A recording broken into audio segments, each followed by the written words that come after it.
आपका आगमन हुआ है? देखिए, ऐसा है कि बड़ी खुशी की बात है कि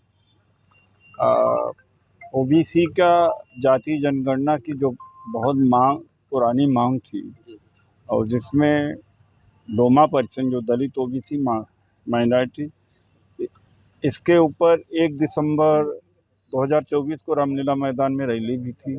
सामाजिक संगठन और खड़गे जी भी आए थे। राहुल गांधी जी लगातार मांग कर ही रहे थे।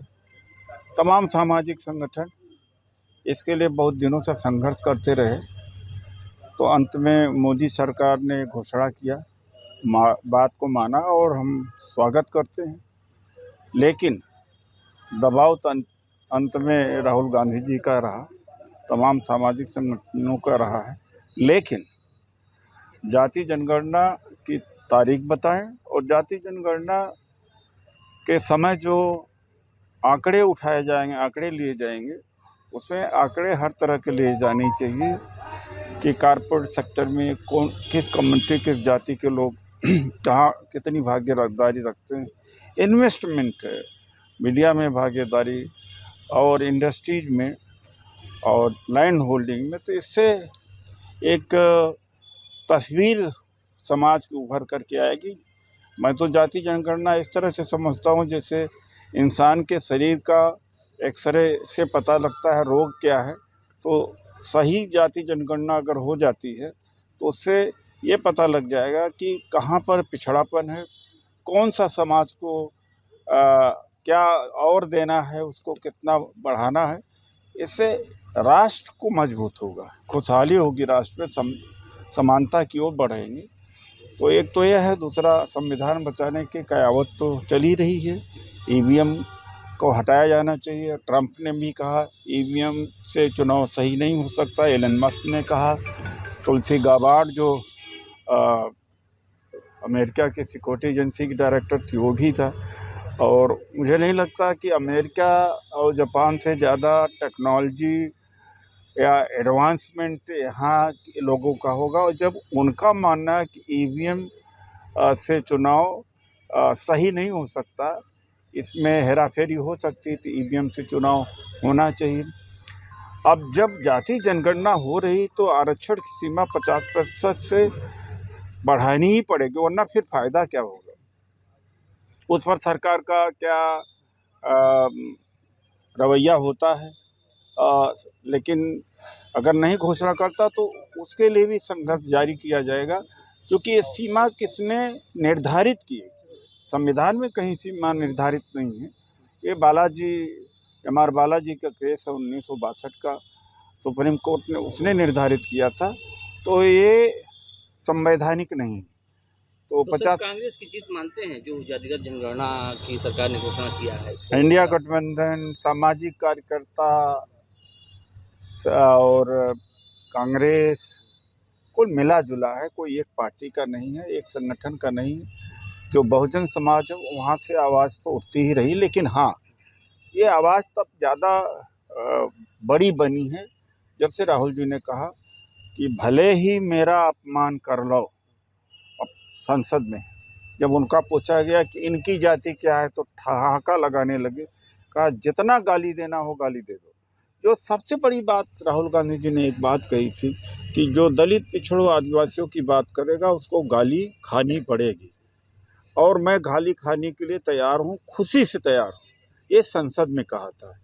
ये बड़ा दिल है और देश इसी से आगे जा सकता है। कुछ ही लोगों के पास में पूरा धन संपत्ति रहे तो देश कभी आगे नहीं जा सकता। तो सरकार देखिए, जातियां तो मुसलमानों में भी हैं, और जो मंडल कमीशन की सिफारिश में मुस्लिम जातियों को भी आरक्षण में शामिल किया गया था। बाकी बात मैं कहूँगा कि आप लोग। सर एक सवाल है। अरे कल चन्नी जी ने बोला कि सर्जिकल स्ट्राइक का सबूत मांगा। सर इस पे कुछ पहलगाम हमले कुछ बोल दीजिए, पहलगाम पे बोल दीजिए, कुछ बोल दीजिए।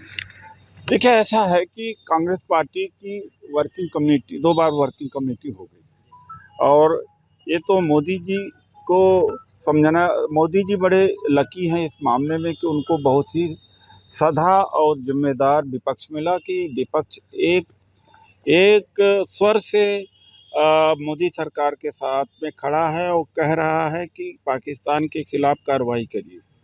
तो पाकिस्तान के खिलाफ कार्रवाई नहीं हुई, 10-11वां दिन आज हो गया। इधर उधर की बात न करो, किसने क्या किया, किसी के शब्दों से हमारी सेना की ताकत, देश की ताकत में कोई फर्क नहीं पड़ता। किसने क्या कहा मैं नहीं जानता। कांग्रेस वर्किंग कमेटी का जो फैसला है आपको मैंने बता दिया। पूरा देश खड़ा है, पूरा देश इंतजार कर रहा है।